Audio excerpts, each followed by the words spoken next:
about that. And is if the ribs ain't breaking, he ain't waking. So that shows you what kind of pressure you have to put. And I don't see a lot of 75-year-old hysterical women doing that. I'm not trying to be sexist here. I'm simply saying they may not have the physical ability to even do that correctly. That's why we need to have some people to provide assistance. You think an emergency room nurse can do that? I do. I do. But he's not going to be here today. He's not going to help. We want him to help. Yes, Diane.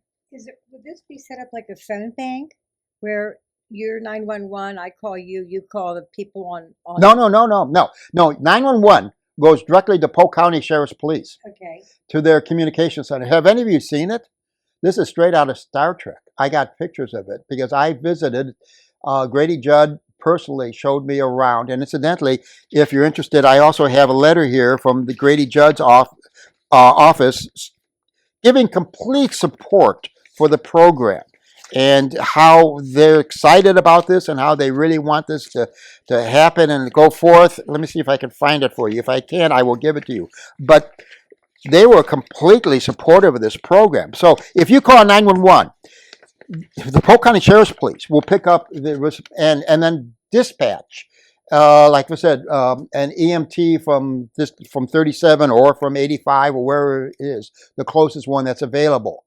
And the system that I'm proposing is called Ready Alert. They will also then at that time instantly notify a couple of neighbors, whether it's here in Treviso or somewhere else or Candlewood or Verona, to come and provide assistance. And that makes the difference.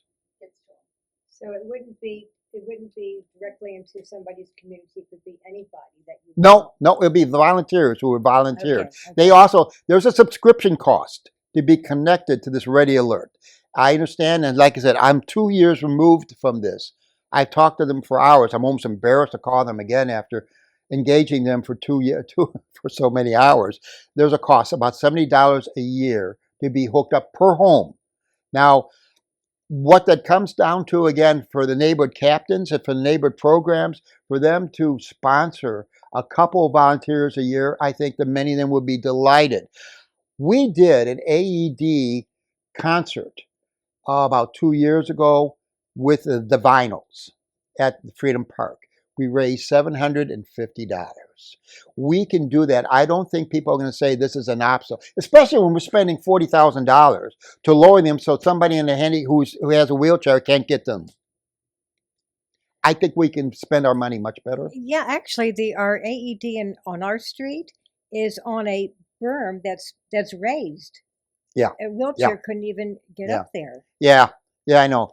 Like I said, it is an absolute waste of our money. It's a damn shame, actually, because if you think about it, all that money that they're spending, lowering these things down can go to provide people, have people who are more physically able help you and your spouse. You're in a wheelchair. How the hell are you going to do CPR?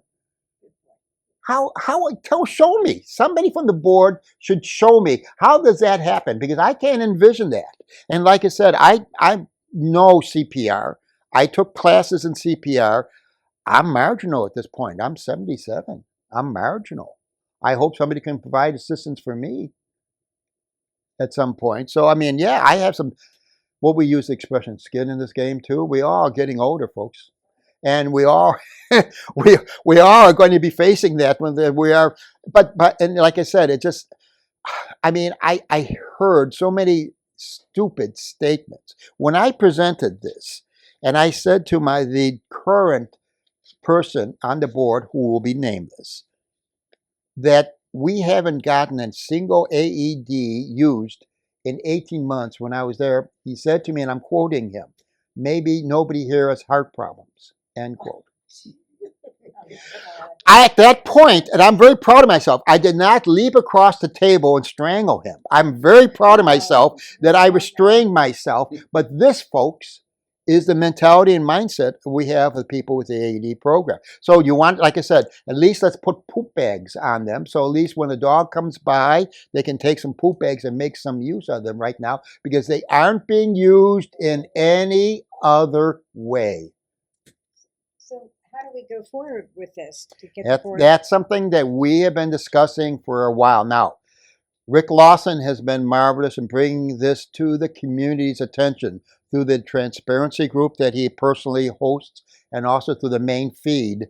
We're going to continue to educate and inform the community, and we're going to try to do some things. We're going to eventually have to confront the board and say either pull them all out, sell them on eBay, or do something and make sure that we're able to use them. At some point, we're going to have to do that. Hopefully, we will be able to start with one neighborhood. I already have my captain, Marilyn Bartlett, who's a new captain, and hopefully she's very supportive. And I said, Marilyn, we're going to have to do this before Janet Nolan finds out and she fires you. So we're going to have to see how, if we can get one or two saves and publicize that, I think this will go throughout the neighborhoods, and every neighborhood's going to be saying, why can't we do this? That's exactly what we want. We want every neighborhood to say, why can't we do this too? How do we get this on the agenda for the HOA? We have a board member sitting right behind us right now. So, I mean, but I don't even know the timing of this yet. I really don't. You know, Diane, we're actually thinking this. Now, remember, I was kicked to the curb and I was run over several times. All right. So again, I'm kind of pick up where I left off 2 years. I say, this is not right. This is absolutely not right. So we're talking about this. We're actively looking at how do we develop, first of all, an informational campaign. Again, I ask people on the street, you can do this too. How many times do you think the AEDs are being used here? All the time? No. The answer is none of the time. What do you mean? What do you mean they're not being used? We have to educate. We have to educate. We have to inform. Then we have to engage.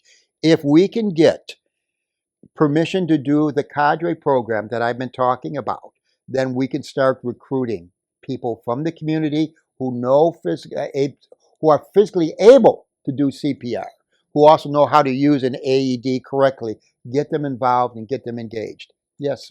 Jim, I really believe that the residents of Solivita would be extremely receptive to it, only because several years ago, personally, I did a campaign in the estates of Portofino, and everybody donated enough money that I was able to purchase 10 AEDs. There you go. So the reception is there, and I think, you know, the statement is ignorance is bliss. Well, it is, but you know what? When we're kept in the dark on so many things, I am betting you that people have no idea that none have been used, and they have no idea that there is a program available to us to learn to be neighborly. I would absolutely confirm everything you just said. They're not aware that they're not being used, and they're not aware that we can use them so much more effectively than what we are doing right now. We even, and like I said, we've also, and again, this might be in the future because we want to do something right now. We can even expand this. We have the technology today, marvelous technology through Amazon, called Amazon Alexa Emergency Assist. If you're not familiar with that, you have obviously the Amazon speaker. Emergency assist is when if you've, quote, fallen and you can't get up, or for whatever reasons, Alexa, call my contacts. You can list up to 25 contacts who will be contacted by phone by Alexa. They can't call 911, but they can contact your contacts. As a captain, so often when I interviewed a new resident, I says, do you have an emergency contact? Oh, yes. My daughter in upstate New York. Let me give you her name and her address. You know, and I understand the mentality and the mindset, but your daughter in upstate New York is not going to help you if you fall in at 6:30 in the morning, broke your hip. It's not going to. It's going to take her 2 days to get here. You need to have a neighbor, hopefully next door or whatever, to come over and to provide you at least to help assist you, or maybe call the ambulance. I will tell you an unfortunate story. And that, again, I'll tell you, this also solidified my belief we have to do something. As a captain, I got a phone call from one of our residents, and I obviously will change the names to protect the innocent here. But she said to me, I'm worried about Mike. I said, what do you mean? Well, he has a couple of newspapers that are just piling up now on his door. I have not seen him walking his little dog. He did that every single day. I haven't seen him. I said, all right, I'll do a wellness check. We both go over to his house. I knock on his door.